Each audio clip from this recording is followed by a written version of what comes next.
Okay, so let's see. Yeah, sorry for being late. Got distracted debugging some code for the fuel map project for the wildfire research I do. But so I lost track of time. It's like looking at the clock, and it was like, I looked at it when it was like 10:50, and the next time I looked at it, it was one of you guys came in and saw me. It's like, wait. So that was a very quick 20 minutes, let's say. Okay, so today we're gonna try to finish up chapter 23. Since I'm late, I probably won't be able to do the example at the end, but let's just get through the material at hand. So last time, right, we did a bunch of complicated, geometry, triangles, circles, and calculus, and all this, changing dq into, lambda dx. You guys did an example of that. I can still see some markings on the whiteboards here from that problem. So now we're going to utilize that to figure out, well, what type of electric field we will have if we have, instead of just a ring, right? Last time we did an example of a ring. Now what happens if we fill that ring in and make it into a disk, right? And see what happens. Okay, so these are very, what they call canonical, meaning like, every Physics 2 students will get to see these type of problems where you have a little ring, and then we did the derivation for that, right? And then I even copied the result we got from yesterday, right? It was this complicated equation with 1 over 4 pi epsilon naught, right? The total charge on the ring, right? Divided, multiplied by the distance, z is the distance away from the center of the ring. And then there's this complicated fraction on the bottom, right? That's z squared r squared to the 3/2 power, right? All in the z direction. Okay. So that's the electric field if you had a ring that produces it. But now, right, what if you, instead of trying to figure out the electric field from a ring, what if we want to fill in that ring and figure out what is the electric field produced if we had a entire disk producing that electric field at that point z away from it, right? Now we're going to have to do more calculus stuff. It seems like it's going to be a harder problem because now it's more like a two-dimensional problem, right? Not only are you have to integrate along theta, but you also have to integrate along r, right? Because you have to add up all these little concentric rings. Okay. So in this case, we're going to switch over to the surface charge density, right? Because this is a two-dimensional problem. So now we have to deal with this two-dimensional thing where eta, right, represents the surface charge density, right? In this case, since the total charge of the disk, we're just going to call it Q once again, right? We're just using capital QS to represent the total charge. And then instead of dividing by the length of the thing, we are interested in the area, right? How big is this disk, right? So A is the area, okay?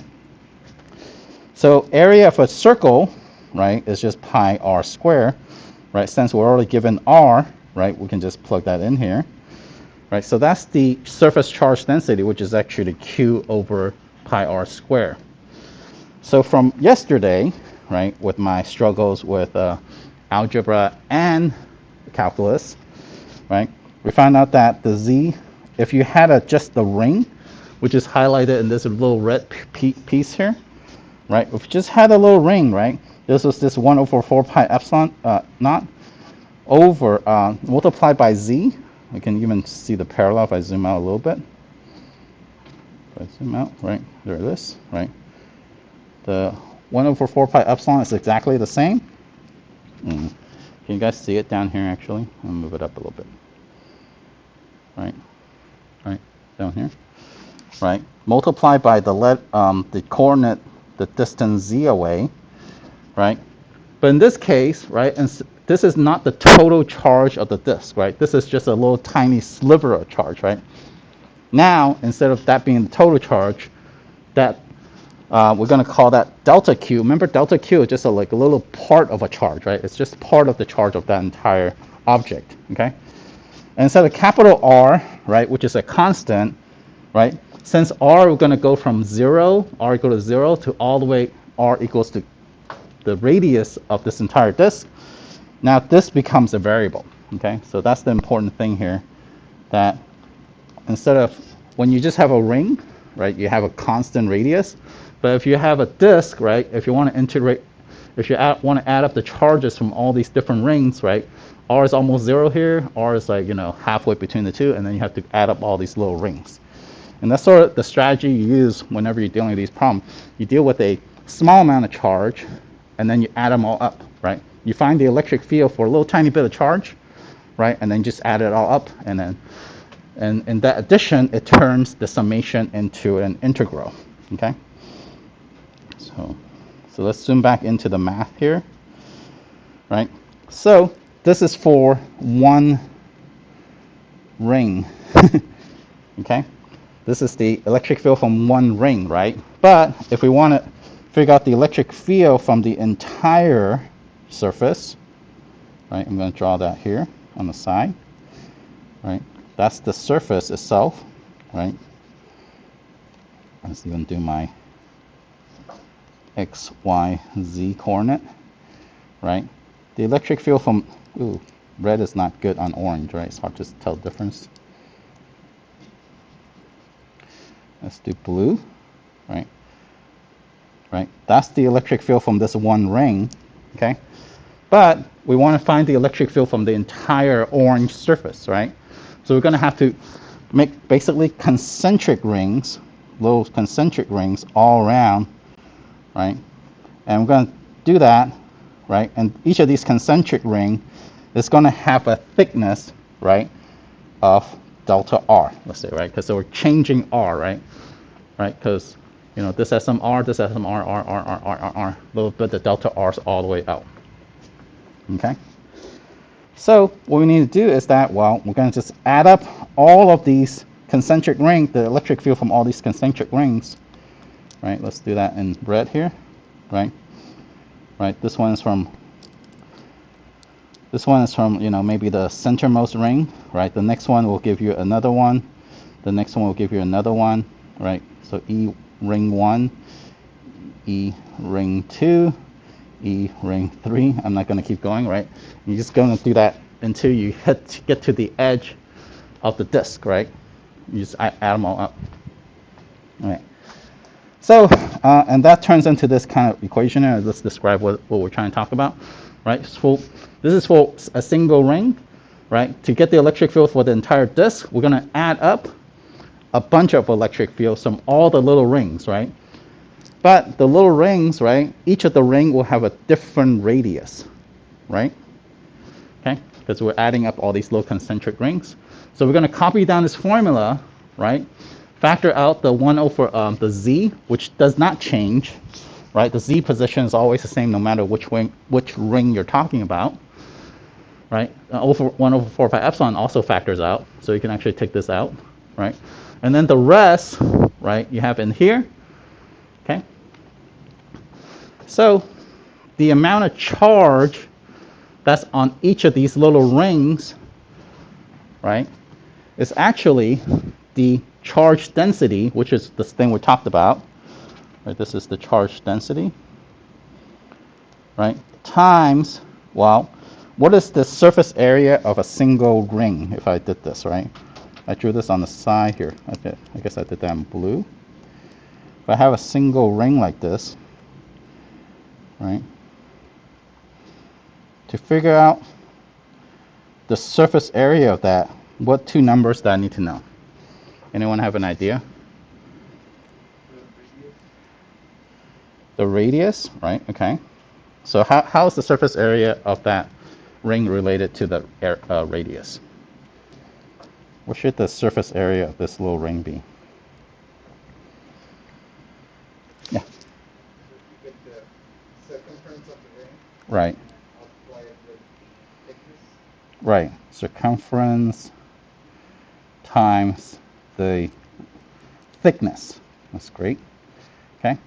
And one way to see this is that, you take this ring, right? Let's say you take this ring, you cut it at one end and just unfold it, right? If I did that, right, this ring, if I just cut this, right, and then unfold it, it'll look like a straight line, right? Okay, right? This distance, right, is basically the same as the circumference of the circle, right? Because it's the same length, right? This distance here, right, is the thickness, right? And so you had exactly the right interpretation, but it's easier to see if you just stretch it out into a little strip, right? Okay. So the circumference of a circle is going to be 2 pi r, right? The thickness, in this case, since we're adding up a bunch of concentric ring, is actually this delta r that we're talking about. Okay. So take that and you multiply. Ooh, where did I go? Right. So that's the charge density. Unfortunately, I didn't do myself any favor, right? And then so the purple part, right, is the calculation for the circumference. This delta r here is the thickness, right? So hopefully you see all three pieces together still, even though I didn't put it in a nice order for me to see it. Okay, so the stuff in purple is the surface area, and eta is the charge density, right? So you plug all that in for delta Q up here, and then you end up with another complicated equation, right? It's the same equation, it's trying to calculate the same thing, right? But, oops, up here. But now we have all these things instead of in terms of Q's, right? Because we don't know, we're not going to be able to integrate Q, but we can do an integration in R because we change all the Q variables into R variables. Okay? So the delta Q basically became these two factor times eta, and then there's a 2 pi, right, that cancel out part of the 2 pi's down here. That's why this ended up with 2 instead of 4 pi upstairs, right? So the 2 pi can partially cancel out with this, which gives you the 2. And the eta, since it's a constant, went out in front. The r is the r, the delta r is the delta r, okay? The rest of the equation is the same. We're just substituting in little pieces of it, okay? And then, of course, you do this when you do delta r as it goes to 0, right? That's the calculus trick. That turns the summation into an integral, right? So whenever you see ri, it turns into just the variable r. Whenever you see delta r, it turns into dr, right? The differential in the radial direction, okay? And this happens to be a, oops, did not mean to do that. Control Z. This happens to be an integral that's also in the back of your textbook, right? I think previously we used this first one here. This time we're going to have to use the second one. And why we're using the second one, right? We're looking at this this thing we're trying to integrate the integrand here, right? It has this 3/2 power thing. So we need a integral that has a 3/2 power thing. So that's what this is. So that's checked. Okay. But in this case, right, instead of a 1 multiplied by dx, we actually have an r times dr, right? So we actually need x times dx. Okay. You guys see the relationship where if I went down here, I change all the x's into r's, right? X's all goes to r, and then the z, which is the constant, changing to a. We have the same exact equation here, right? That means I know what the answer of this integral is. I just have to replace all my x's with r's and all my a's with z's. Actually, it's the other way, right? A to z's, okay? And I just copy down this answer and replace all the x's with r's and all the a's with z's, okay? So that's where you get to the next step, right? So computing this integral using the integration table, right? You get to this next step where you have this constant in front and you're evaluating this integral, right? And this is a lot of times the more difficult, one of the difficult part, right? Right? If I want to add up all the different concentric rings, right? The first ring will basically have a radius of 0, right? The last ring will have a radius of big R, right? So I'm integrating from 0 to big R, okay? And that's where these limits of integration comes from, okay? If you did this, right, then you end up with this complicated equation over here on the right-hand side. Rearranging a little bit to make things simpler, right, where, oh, I don't like this subtraction sign thing, right? So I'm just going to reorder it so I have 1 minus z over that stuff, okay? Is that z over there? Right, there's also one more thing I did without saying anything, right? So what I did is I multiply in the z here.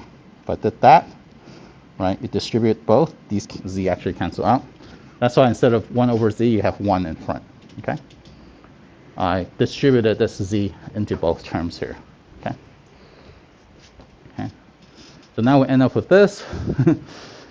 We're not done massaging this little answer yet. This is basically the valid answer, but we're going to massage it a little bit so we can see some effect in these limiting cases. Okay. What I'm going to do is I'm going to factor out a factor of z underneath this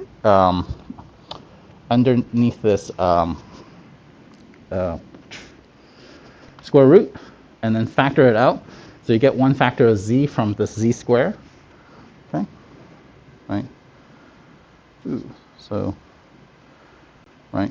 But since r squared here doesn't have a z, you end up with like a denominator with z squared. Okay? The way you check this is that you can actually multiply this back in. Right? When you multiply this back in, right, z is basically z squared inside the square root, and you multiply this one by z squared, it cancels out the bottom z squared, you end up with the same as what you have on the left hand side. Okay? Okay, and that's it. I don't know what this is exactly the same. I don't think we need this. Okay. Oh, maybe we did. I factor out the z here. Oh, and this z cancel each other out, of course. Okay, and that's why there's an extra step here. Okay. All right.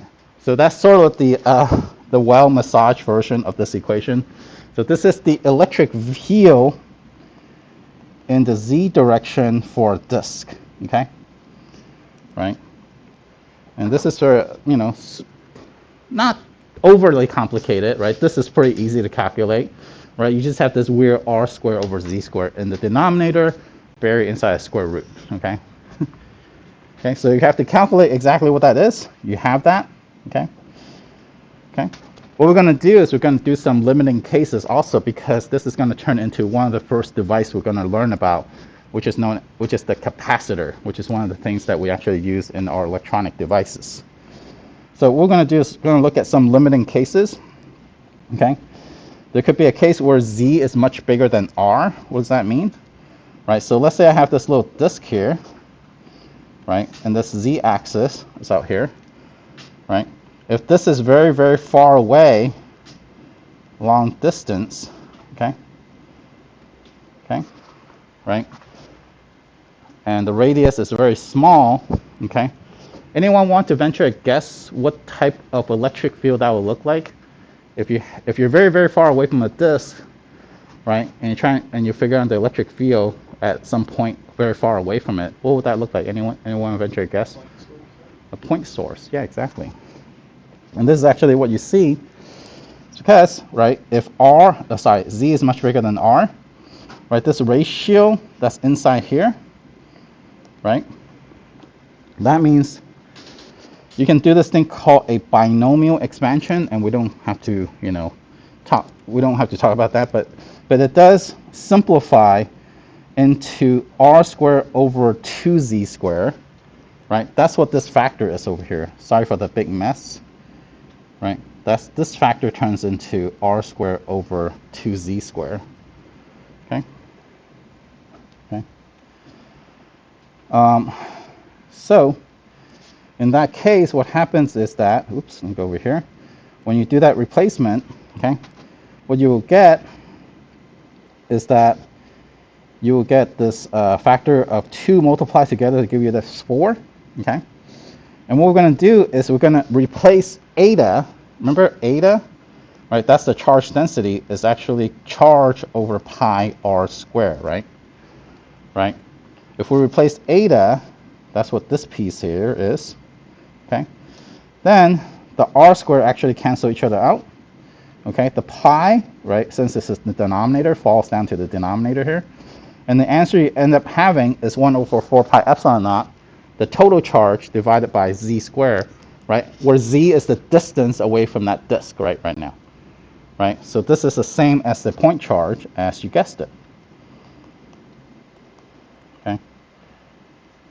This is if Z is much bigger than R, right? If you're very, very far away from the point charge, sorry, the disk charge, it looks like a point, right? Which makes sense. If you're looking, if you one of your friends holding a disk a mile away, right? It just looks like a dot to you. Okay. All right. Let's do the other limiting case where instead of being very far away from the disk, let's be really close to the disk. Okay. And this idea is that, well, let's say my little orange disk here, right? It's my X, Y, Z coordinate. Okay. Instead of being very, very far away, I'm measuring the electric field right up against it. Okay, very, very close to the disk. Okay, so R is much bigger than Z. So R may be like, 1 meter, where Z is like maybe a centimeter, right? Very, very close to it, right up against it. Okay. So in this case, we go back to the same formula we derived previously, this big complicated thing. Okay, which I copied down here. Okay, the complicated thing, and well, actually, I think I copy this one because I'm going to do this thing where I'm going to make Z much smaller than R. So if Z is much bigger, much smaller than R, that means in this denominator, right, R is the only important factor, right? Okay. Okay. Let's see what happens. Let me do that right. Okay. I might have done the math incorrectly. Let's cross that out. Okay, so let's go to the next step. To epsilon 1 minus Z over square root, right? So since R is much bigger than Z, this is just kind of like basically the same thing as R squared here, right? Right. Let's do the approximate sign also. Okay. Basically, you can ignore the Z, right? Because you have, 1 square plus 100 square is basically equal to 100 square. Okay. And since this is the square root of a square, you just end up with 2 pi epsilon naught, right? 1 minus Z over R. Okay. What did I do wrong? Okay. And since R is much bigger than Z, right? Z over R, so you take 100 over, sorry, if you take 1 divided by 100, that's almost 0, right? So that means this actually doesn't contribute, it's pretty close to 0. And therefore, you can further simplify this by, well, 1 minus something that's almost 0 is basically 1. And therefore, this fraction, this whole factor on the right here just becomes approximately equal to 1. So therefore, the electric field from a disk, if you're very, very close to it, right, it's basically just the charge density divided by 2 times epsilon. Okay, and this is going to be kind of important for this device we're going to introduce in the next section. Okay, so if you were very, very close to a disk, the electric field from it will basically kind of look like it's pointing straight away from it. Okay, that's only if you're very, very close to it. Okay, right, and it's also on the other side, it also points away from it because we're just assuming we're doing all this calculation using that the disk is positively charged. If it was negatively charged, all the field will just point towards it instead. You just flip the direction of the vectors. Okay, so that's sort of fun. Okay, so in this analysis that we did, right, we assumed that well, we did the analysis using a disk, right? But can you imagine if you were on a disk, right? Let's say you have a giant disk, and you're standing right on top of the disk, very close to the surface, right? If someone told you that the surface you're on is actually a square, right? You probably can't even tell the difference, right? So you're just looking, you're very low on the ground. You actually can't really even tell where the edge is, right? So in the case where you're very close to the, so this is the R much bigger than Z case. Basically, the disk, right? distribution is actually basically the same thing if you have a plane, where a plane is this, rectangular shape thing, okay? So actually it doesn't matter what the shape is, right? It could be a disk, it could be a shape, a square, it could be a triangle, but since you're so close to that surface of that object, right, you can't actually tell the difference between the two, okay? And we're going to see that there's devices called capacitors that we're going to talk about in a second here, that you can actually make out different shapes, and they all basically behave the same way because near the surface of that particular plane, all the electric field basically just points away from it. And the magnitude of that is calculated by just taking the charge density and divided by 2 epsilon, okay? Okay. So this is sort of like a zoom in view, like a side view of, so this is not a rod. So pretend this disk is like kind of going in like this, right? Right? So this is kind of a side view. So whenever you have a charged surface, right, the electric field, right, is actually constant. You notice that even the further and further away I move from it, it doesn't change, right? It doesn't depend on Z at all, right? It's kind of neat, right? You have a constant electric field, where if you have a rod, it actually goes down the further and further away you are from it, okay? This allows us to make this little device called a parallel plate capacitor, which is the topic of the next section. So a parallel plate capacitor is actually our first electronic component that we're going to introduce to this class. If you heard of it before, great. And if you, those of you who might have, messed around with computer hardware might have seen these things already. These little drum-looking things, these are actually capacitors, okay?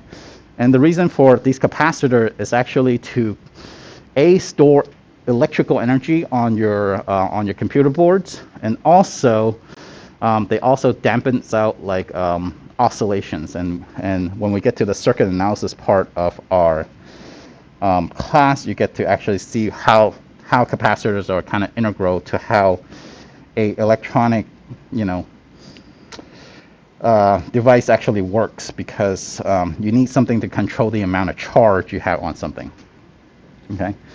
Not only that, is you can also see these on the computer display. So like for example, my laptop, I think even the projector here uses these things called LCD, liquid crystal display, where the idea is that if you put these parallel capacitors across where the light would pass through, depending whether or not the electric field is pointing straight down or not. So say you have an electric field going down like this, right? When you have an electric field going down like this, what happens is that the crystal that's inside that display, it'll align in that direction. And imagine that, if you have a bunch of just crystals around, right? But if they're aligned like this, you can actually see through it. But if they're just floating around, you actually cannot see through it, right? So that way, you can actually control how much light passes through a particular object by just controlling whether or not you have an electric field or not.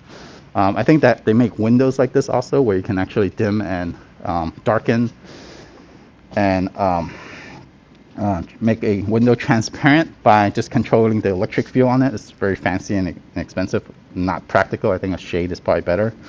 But anyway, but this is the way that your computer actually controls, right, how much light goes through. And if you can control how much red light goes through, how much green light goes through, how much blue light goes through, you can make any color you want on your computer, right? Okay. Not only that, our body also work on capacitors. So the axons, right? The neurons, the ends are the axons. Neuron actually works in a very similar way, where the ends of these neurons actually holds charges, right? Kind of like a little capacitor or a little plate full of charge, right? And it can actually release that charge into this thing called what is this thing called? The thing that connects the two sides. The synapse. Yeah, synapse. Yeah. And that way you can control your fingers and stuff like that. I don't know the detail about this, so anyone who's doing neural biology, we can chat more if you want. It's very interesting how our body is basically a little electrical machine, and you can control anything in your body with just electricity. Okay. But, okay, in physics, we want to do simple things. So the thing we're going to talk about is this thing called a parallel plate capacitor, right? And a parallel plate capacitor is just a piece of metal. I'm not even going to shade it in, right? A piece of, basically the disk we just talked about in the previous section. And I'm going to put it next to another disk. And these two disks are not touching each other, okay? Okay? And these are going to be made of conductors, okay? Right? But so what happens is that if you put positive charge here, let's say, right, these positive charge cannot physically pass through to the other side, right, because they're not touching each other yet. Okay? But what happens is that since you have a bunch of positive charge here, right, you're going to create a bunch of electric field that passes through in this direction, right? That's the thing we talked about last section, where you have a bunch of positive charges. If you're right next to the surface, they're basically electric field that's pointing straight perpendicular to that surface. Okay? And what effect that would have is that, let's say you have this connected to a wire on both sides. This is just a wire. If you have a electric field pointing this way, and on a conductor, the electrons are free to move around, right? So what happens is that this electric field will actually attract, what color should I use? Electrons from the wire to reside on the other side of the capacitor, because basically these electrons are kind of drifting into the plate itself. Okay?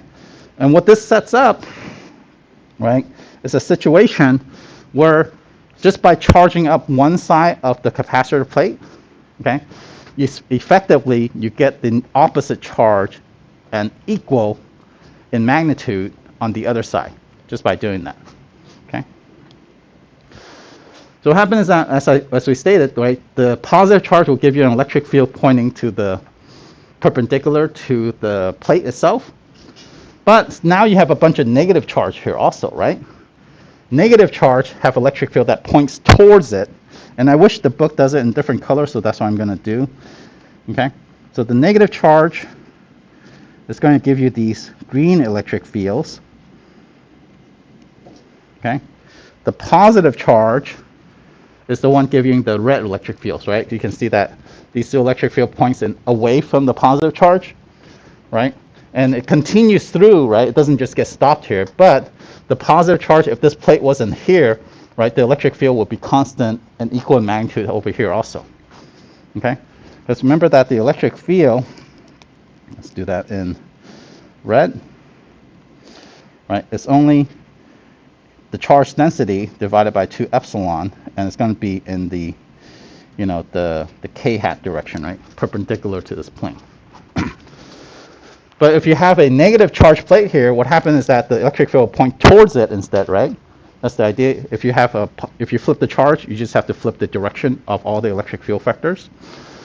The neat thing is that between the two plates, right, these two electric field actually points in the same direction, right? Right? It points away from here, but it also points towards this direction. So you actually get a doubling effect between the two plates. Okay? So this is, so between,